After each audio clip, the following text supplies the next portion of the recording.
Just hours ago, Six Flags announced that Kentucky Kingdom would close its doors for good. It's effective immediately. Haley Lampert will join us live in a moment with employee reaction. But first, we start with Steve Tellier. He's live at Kentucky Kingdom with the details of the surprise shutdown. Steve.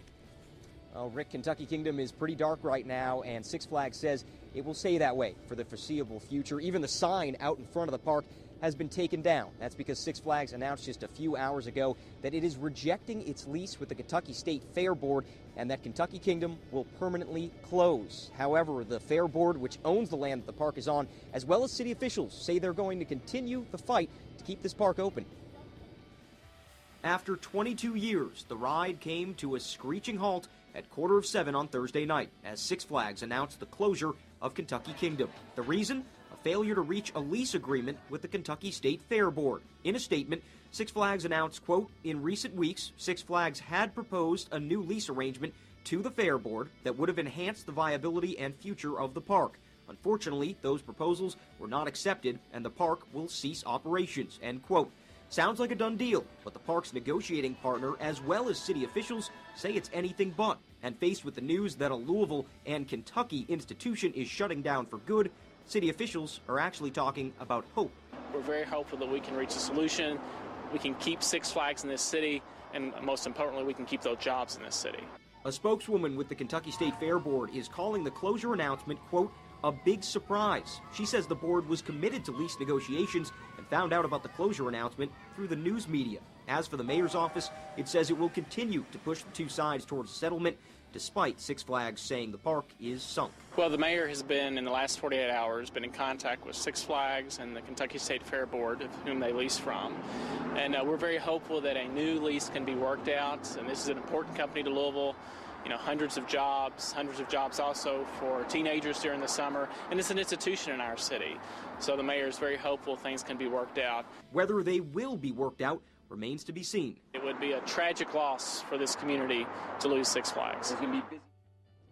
Kentucky Kingdom officials declined to speak with us on camera tonight, but they did say over the phone that the struggling economy did play a large role in their decision. And of course, Six Flags is currently in bankruptcy and hobbling through its national restructuring process. Just about 30 minutes ago, however, the State Fair Board issued its own lengthy statement in response to Six Flags' statement. That statement says Six Flags, quote, misrepresents what has taken place. It goes on to say Six Flags told the Fair Board that bankruptcy proceedings would not affect operations and that they were told the park was actually doing quite well financially. It also says the board thought it was in the midst of good faith negotiations and that tonight's announcement, quote, caught the board by surprise. And the board remains, quote, ready and willing to discuss proposals that would allow this park to remain open. Certainly a lot to still follow with this story. For now, live at Kentucky Kingdom, I'm Steve Tellier, WLKY News. Yeah, very interesting. Thanks, Steve. Now, here is more details about Kentucky Kingdom. The park opened in May of 1987. It is built on 58 acres of land, 38 of which are leased from the Kentucky State Fair Board. There are 27 rides, including 6 roller coasters. From a company that invested so much into Kentucky Kingdom, Six Flags ended its tenure as the owner of Six Flags Kentucky Kingdom. From these photos provided by Kentucky Kingdom right after the announcement was made, the park just stayed vacant for 2 years. For 2 years, this is what the park started looking like. From the above photo to below photo, this is the amount of investment that Six Flags put into the park.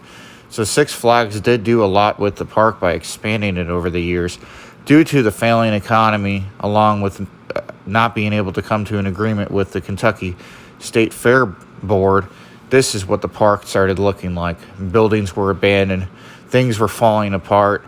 Louisville, Kentucky started thinking that there was no way that anybody would invest in this park as Mother Nature started taking over and the ride started being filled with greenery and shrubbery. And it looked like it was just going to be one of those abandoned parks left in the United States. And as you could see from these photos, the park just got worse and worse. But then there was hope. The owners of Holiday World decided that they were going to invest into the park and came to an agreement with the Kentucky State Fair Board. Open for business. The State Fair Board approved a lease agreement bringing the owners of Holiday World one step closer to operating Kentucky Kingdom. WLKY's Jessica O is live at the fairgrounds with details on the deal. Jessica? Vicki, the Cook family wants to rename this place Bluegrass Boardwalk, and when we talked with them today, they said this place will definitely be open by May of next year. Going on 2 years, what's supposed to be an amusement park sits motionless and empty, but that may soon change. All in favor of the motion signify by aye. Aye. The State Fair Board approved a lease agreement today that means this park is one step closer to opening its doors. That lease is with a company owned by the same family that owns Holiday World in Santa Claus, Indiana. Our idea is to create a sister park with, rides that are of equal excitement but different thrills. Also different, the name of the park will be changed to Bluegrass Boardwalk. And like Holiday World, will offer free soft drinks and sunscreen. It'll also offer something else. In 2013, we're going to create for the city of Louisville and the metro area 800 seasonal jobs and 25 full-time jobs. Now that the lease agreement's approved, the family's next step is to secure financing. Keep in mind that's where other companies failed in the past when the state didn't provide funds. That's no problem for the Cook family, though. We're told Bluegrass Boardwalk won't ask for state money. Do we have a signed deal on the financing? The answer to that question is no. Are we extreme level of confidence that the financing will be provided? Yes. And as the Cook family continues plans to open a park that's been closed for more than 2 years, fans of the park couldn't be more excited. I can't wait. I can't wait. I definitely am crossing my fingers for that again. I think that it would be super awesome to have somewhere local to go in town. And opening this park again has been a top priority for the State Fair Board, and we're told they're very excited to be moving forward with plans for the Bluegrass Boardwalk. And if everything goes according to plan, the Cook family could start construction here as early as April. Reporting live outside the former Kentucky Kingdom, I'm Jessica O, WLKY News. All right, thanks, Jessica. The news. This deal would fall apart with Holiday World and the Kosh family. The Kentucky State Board wanted too much control over the park and what they wanted to do with it. So as that deal fell apart and Holiday World and the Kosh family pulled out, there was little hope.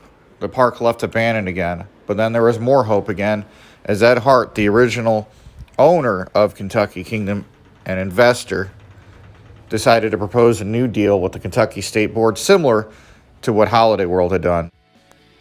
What does the future hold for Kentucky Kingdom? This morning, the only group to openly submit a plan for the park is releasing details on what it would like to do. Let's go out the door to Lexi Sheen, who's live at the former theme park now, with more on what the Kentucky Kingdom Redevelopment Company has up its sleeve. Lexi, good afternoon.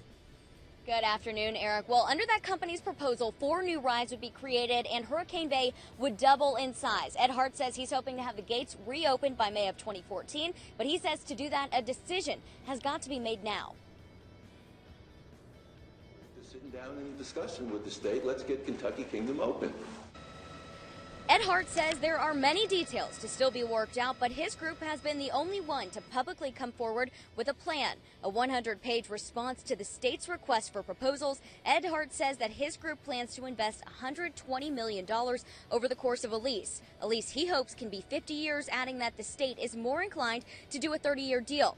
As the Kentucky Kingdom Redevelopment Company, Hart and his 3 partners say they'll agree to the same terms as the investors from Holiday World did. According to the state's economic impact study, Kentucky Kingdom would generate $500 million in benefits for the state and create at least 2,000 full-time jobs a year. Hart says under this proposal, they're not asking the state to guarantee any money. Everybody in this room understands you can't keep that facility idle. It's too important to the community, and it's a tremendous economic development machine. Now, the company's 100-page response is online for the entire public to see. Ed Hart says that if the park is able to reopen, he estimates that admission would be about $40 a person. Live outside the old Kentucky Kingdom, I'm Lexi Sheen, WLKY News. Wow, $40. Thanks, Lexi. Kentucky Kingdom shut down in 2009 after operator Six Flags filed for bankruptcy. Ed Hart, who operated the park in the 90s, says his group will invest $20 million in private equity with a $30 million bank loan as the startup funds. $70 million will be invested over the remainder of the lease to keep building new attractions. Kentucky State Board would approve this, and a year later, Kentucky Kingdom would open back up with new rides, new attractions. Ed Hart held on to his promise. Kentucky Kingdom has flourished, and the park is looking better than ever, more so than it did when even Six Flags owned the park. There's so much TLC being poured into the park that families have enjoyed it since Ed Hart took it back over. As we appreciate what Ed Hart has done to revitalize an amusement park that could have been left abandoned, we want to give our Midwest Coaster Fan Turnaround Park of the Decade Award to Kentucky Kingdom for doing what they did to the park. Thank you for watching the video. Please be sure to watch our other videos and subscribe to our YouTube channel. Until next time, this is Midwest Coaster Fan signing off.